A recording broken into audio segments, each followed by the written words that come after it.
আসসালামু আলাইকুম। আশা করছি সবাই অনেক ভালো আছেন। আলহামদুলিল্লাহ, আল্লাহর রহমতে আমি অনেক ভালো আছি। আমার সামনে যে পুকুরটা দেখতে পাচ্ছেন, এটা হচ্ছে একটা পরিত্যক্ত পুকুর। আর এই পুকুরটা আমার বাড়ির আশেপাশেই আর কি। আর এইটা হচ্ছে আমার বর্তমান নতুন মাছের প্রজেক্ট। এই পুকুরটা আমি আর কি নিচে এখন এইখানে আর কি পরিষ্কার করার পর মাছ ছাড়বো। আর আমি যদি পুকুরের আয়তনের কথা বলি, পুকুরটা আপনার 4 থেকে 5 কাঠা, আর শতকে ধরলে আর কি 6 থেকে 7 শতক হবে। আর কি দীর্ঘদিন পুকুরটা পড়ে আছে, প্রায় 5-6 বছরেরও বেশি, কিংবা অনেক বেশি সময় ধরে আর কি এভাবে পড়ে আছে। কোনো রকম মাছ কোনো কিছুই আবাদ হয় না। আর এখানে পানির গভীরতাও আর কি অনেকটা বেশি। আর এখানে মাছ আছে আর কি, কিছু কাঠ মাছ আছে, তাছাড়া অন্য কোনো মাছ থাকে না। আর পুকুরে পানিও শুকায় না। আর পুকুরের মধ্যে অনেক বেশি আবর্জনা আছে, দেখতেই পাচ্ছেন যে কি অবস্থা। এই পাশটায় অনেক বেশি ময়লা আবর্জনা ফেলে। আর পানি এখন মূলত দূষিত হয়ে আছে। আর আমার কাজ হচ্ছে এটা এখন পরিষ্কার করার পর আর কি পানি দূষণমুক্ত করতে হবে। আয়ন করার পর তারপর আর কি মাছ ছাড়বো।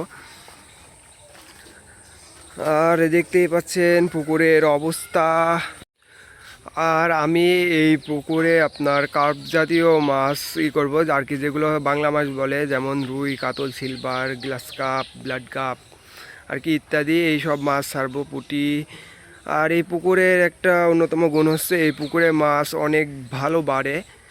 আর এর আগে আর কি যখন মাছ আবাদ করতে, তখন আর কি মাছ অল্পতেই অতিরিক্ত বাড়তো। কিরে এখানে আর কি নরম আর কি পরিজাত লাগছিলাম।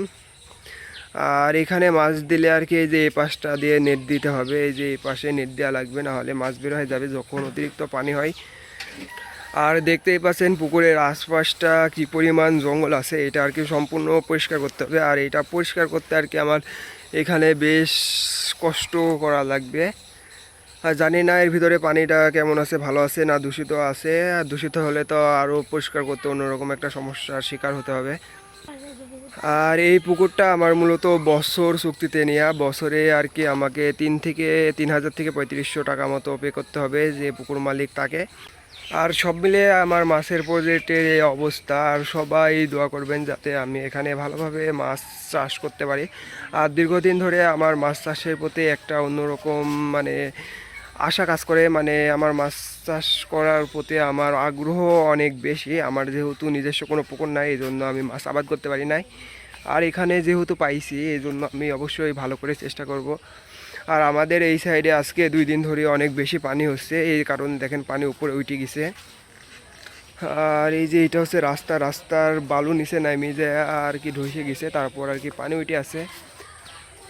আর মাইটিল পরিষ্কার করার পর আপনাদেরকে আমি দেখাবো। আর আমাদের এই সাইডে 2-3 দিন ধরে অনেক বেশি পানি হচ্ছে। আর আমার বাড়ির সামনে পানির অবস্থাটা কেমন সেটা আমি আপনাদেরকে দেখাচ্ছি। অনেক বেশি পানি হয়ে আছে। আর পানি হওয়ার পর প্রকৃতি তো অনেক সুন্দর লাগে, এটা তো আর কি দেখে বুঝতে পারছেন। আর এই যে আমার সামনে যে ভুঁই, এইটা দেখতে পাচ্ছেন যে পানির কি অবস্থা। আর এইটা আর কি এখন একটা অন্য রকম লেভেলের ফিল দিচ্ছে আপনি যখন দেখবেন।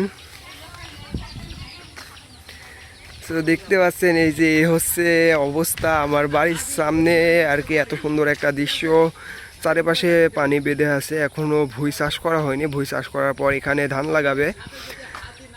আর হঠাৎ করে রাত্রে 2 দিন বৃষ্টি হয়েছে, আর 2 দিনের বৃষ্টিতে পানির অবস্থা। আর এই যে এই পাশে হচ্ছে একটা চোঙ আছে রাস্তার নিচে, এই পাশ দিয়ে আর কি আমাদের বাড়ির ওই পাশে যত পানি আছে বের হয়। ওই পাশে আমাদের বর আছে, বরের ওই পারে পুকুর আছে, পুকুরে যাবতীয় সব পানি আর কি এই রাস্তা দিয়ে ড্রেন দিয়ে বের হয়। আর সব মিলে হচ্ছে এই অবস্থা। সবাই আমাদের জন্য দোয়া করবেন। আর পুকুরের পরবর্তী আপডেট নিয়ে আরও ভিডিও দেব। সো আজকের ভিডিও এই পর্যন্তই। সবাই ভালো থাকবেন। আসসালামু আলাইকুম।